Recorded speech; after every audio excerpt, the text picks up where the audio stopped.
नमस्कार, बहुत स्वागत है आप सभी का। आप मुझे न्यूज़ 18 के डिजिटल प्लेटफॉर्म पर देख रहे हैं। मैं हूं आपके साथ जया मिश्रा। हिंदू पंचांग में खरमास को ऐसा काल माना जाता है जब जीवन से जुड़े नए और शुभ कार्यों को रोक दिया जाता है। इस अवधि को मलमास भी कहा जाता है।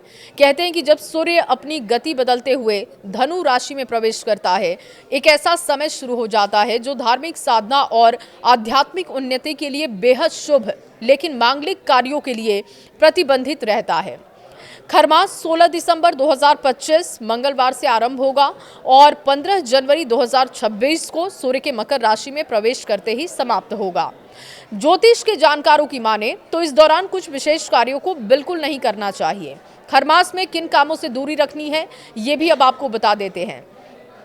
देखिए, विवाह को खरमास में नहीं करना होता है। खरमास को शादी ब्याह के लिए बेहद निषेध माना गया है। मान्यता है कि इस अवधि में विवाह संबंध शुरू करने पर दाम्पत्य जीवन में अस्थिरता या मानसिक तनाव बढ़ने की आशंका रहती है।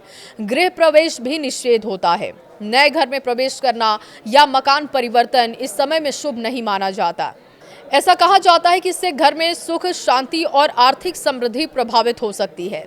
नया व्यवसाय शुरू करना भी खरमास में किसी के लिए बेहतर नहीं माना जाता। कहा जाता है कि नए बिजनेस, चाहे स्टार्टअप आप करना चाहते हैं या कोई बड़ा वित्तीय काम करना चाहते हैं, उसकी शुरुआत आपको नहीं करना चाहिए। इस काल में किए गए नए प्रयासों में अड़चने, धीमी प्रगति या नुकसान का जोखिम अधिक माना जाता है। मुंडन, नामकरण और अन्य संस्कार को भी रोक दिया जाता है। देखिए, खरमास में नामकरण, मुंडन और कई शुभ संस्कारों को भी टालना उचित माना गया है। श्रद्धालुओं का विश्वास है कि इस समय किए गए ऐसे कर्म उपेक्षित शुभ फल नहीं देते। 2026 में विवाह और शुभ कार्य अब कब शुरू होंगे, ये भी जान लीजिए।